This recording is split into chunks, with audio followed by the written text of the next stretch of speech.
Good evening mga kababayan, magandang gabi. Another video for today. Hello! Say hi! Another video for today. Magluluto tayo ng sisig.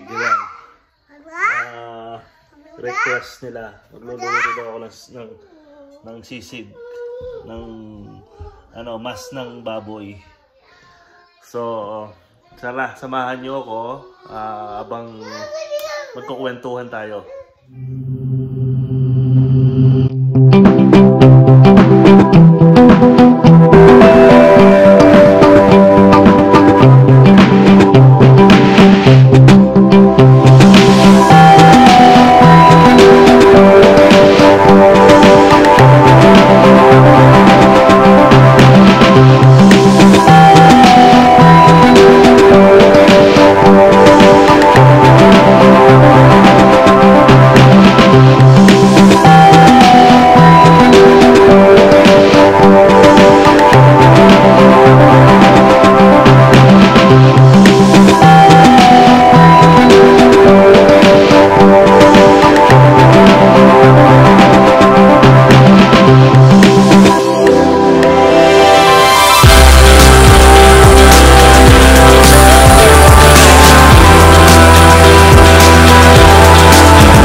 Yan po mga kababayan, tapos na ang sisig.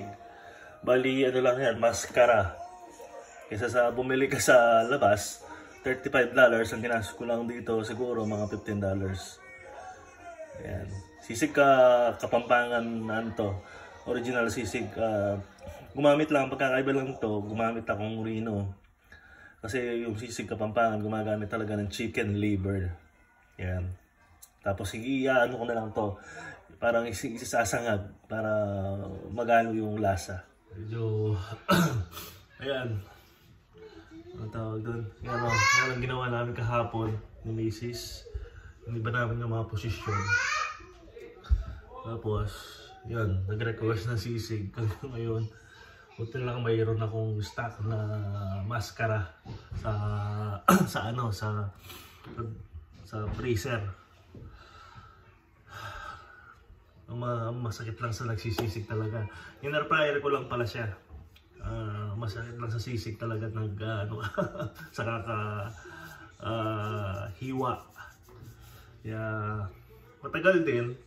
At least ano lang, 4 na piraso na yung maskara. Yung 2 tenga, tapos yung pisngi, hinati nila. Mahilig tumulong tong bata na to. Napakabait ng bunso namin na to. Tulong-tulong siya na.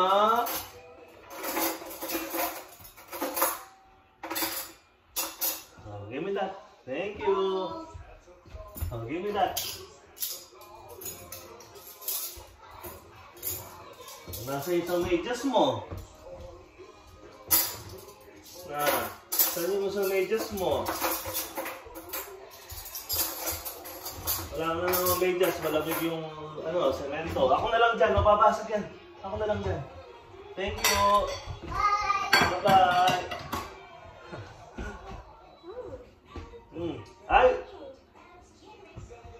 Painumin natin ng vitamins. Tingnan nyo, paano araw-araw pinapainom ng gamot to si Jordan. Oh yes! Wait for me, okay? So guys, isasalang na natin sa Star Margarine para maghalo-halo. Lalagyan ko lang sili to mamaya kasi hindi pwedeng parang baka kumain si Jordan. So hanggang dito na muna. Nagkakalat na naman yung bata na yon. Ayun, nakakuha na naman ng Mommy, we're going to get upset.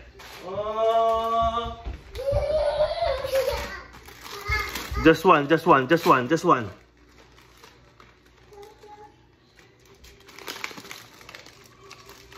go. Just one, okay? Pastor, Mommy will go to get upset. Yes, Mommy will go to be upset. Come on.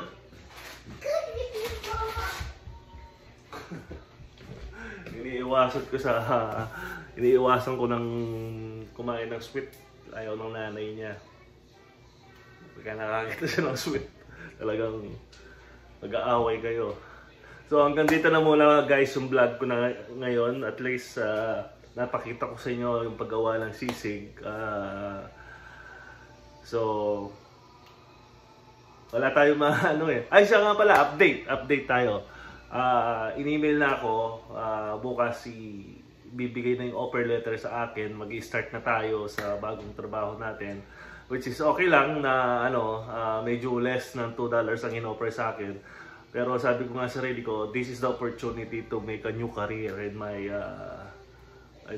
job, in my work. Sabi ko, okay naman, at least may panibagong pagkakabalan tayo. Gusto ko matutong sa industry na to, yung oil and gas. So hopefully Monday tayo mag-start next week. So thank you very much for watching me. Please like and share my umista po yung mga nag-subscribe sa atin. Sana po dumami uli. So maraming salamat po. God bless everyone.